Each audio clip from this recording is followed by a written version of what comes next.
ശബരിമല സ്വർണ്ണക്കൊള്ള കേസിൽ ദേവസ്വം മുൻ സെക്രട്ടറി എസ് ജയശ്രീയെ ഇന്ന് ചോദ്യം ചെയ്തേക്കും. ചോദ്യം ചെയ്യലിനായി ഇന്നും നാളെയും SITയുടെ മുന്നിൽ ഹാജരാകണമെന്ന നിർദ്ദേശമാണ് കഴിഞ്ഞ മാസം സുപ്രീം കോടതി നൽകിയിരുന്നത്.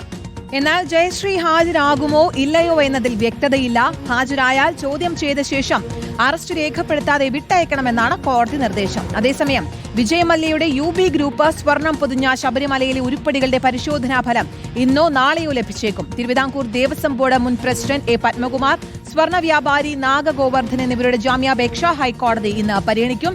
TV പ്രസാദ് ഉണ്ട് വിശദാംശങ്ങളുമായി. പ്രസാദ്, ശബരിമല സ്വർണ്ണക്കൊള്ളയിൽ ഇന്ന് നിർണായക നീക്കങ്ങളാണ് നടക്കുന്നത്. ജയശ്രീയിൽ നിന്ന് എന്തൊക്കെ കാര്യങ്ങളാണ് അന്വേഷണ സംഘം ചോദിച്ചറിയാൻ ഉദ്ദേശിക്കുന്നത്?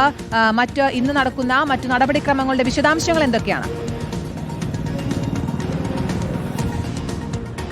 സ്വർണ്ണക്കൊള്ളയിലെ ഏറ്റവും പ്രധാനപ്പെട്ട ഒരു ചോദ്യം ചെയ്യലായി ജയശ്രീയുടെ ചോദ്യം ചെയ്യലിനെ പ്രത്യേക അന്വേഷണ സംഘം കാണുന്നുണ്ട്. ജയശ്രീയുടെ അറസ്റ്റിനെ നേരത്തെ ഹൈക്കോടതി തടഞ്ഞിരുന്നു. നമുക്കെല്ലാവർക്കും അറിയാം, തിരുവിതാംകൂർ ദേവസ്വം ബോർഡിൻ്റെ മുൻ സെക്രട്ടറിയാണ് ജയശ്രീ. ജയശ്രീക്ക് ഇതിലുള്ള പങ്കാളിത്തം നേരത്തെ തന്നെ SIT കണ്ടെത്തിയിരുന്നു.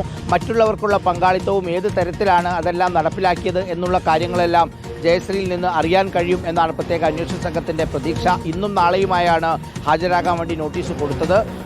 ഹാജരാകുമോ എന്ന കാര്യത്തിൽ വ്യക്തതയില്ല. പക്ഷേ ചോദ്യം ചെയ്താൽ അത് കേസിൽ നിർണായകമാകും എന്ന് തന്നെയാണ് SIT പ്രതീക്ഷിക്കുന്നത്. അതോടൊപ്പം തന്നെ ഈ കേസിലെ മറ്റൊരു പ്രധാനപ്പെട്ട കാര്യമുള്ളത് VSSയിൽ നിന്ന് പുറത്തു വരാനുള്ള ഫലമാണ്. അതായത് അവിടെ ദ്വാരപാലക വിഗ്രഹങ്ങളിലെയും കട്ടിളപ്പടിയിലെയും സ്വർണ്ണപ്പാളികളുടെ കാലപ്പഴക്കം നിർണ്ണയിക്കുന്നതിന് വേണ്ടിയുള്ള പരിശോധനയാണ് VSSയിൽ നടക്കുന്നത്. അതിൻ്റെ റിപ്പോർട്ട് ഇന്നോ നാളെയോ കിട്ടിയേക്കുമെന്നാണ് പ്രത്യേക അന്വേഷണ സംഘം കരുതുന്നത്. അത് കിട്ടിക്കഴിഞ്ഞാൽ ദ്വാരപാലക വിഗ്രഹങ്ങളിലെയും അതുപോലെ തന്നെ കട്ടിളപ്പടിയിലെയും ആ പാളികൾ അത് പുതിയതാണെങ്കിൽ ഉറപ്പായും നേരത്തെ ഉണ്ടായിരുന്നത്, അതായത് സ്വർണം പൊതിഞ്ഞത് അപ്പാടെ മാറ്റി എന്ന് സ്ഥിരീകരിക്കാൻ പ്രത്യേക അന്വേഷണ സംഘത്തിന് കഴിയും. അങ്ങനെയെങ്കിൽ സ്വർണം വേർതിരിച്ചെടുത്തതല്ല, മറിച്ച് അയ്യപ്പൻ്റെ ദ്വാരപാലക വിഗ്രഹങ്ങളിലെയും കട്ടിളപ്പടിയിലെയും ആ പാളികൾ അങ്ങനെ തന്നെ മറിച്ചു കടത്തി എന്ന നിഗമനത്തിലേക്കായിരിക്കും പ്രത്യേക അന്വേഷണ സംഘം എത്തുക. അങ്ങനെയെങ്കിൽ ആ തൊണ്ടി മുതൽ കണ്ടെത്തുക എന്നുള്ളത് ഏറെ നിർണായകവുമാണ്. അതേ രൂപത്തിൽ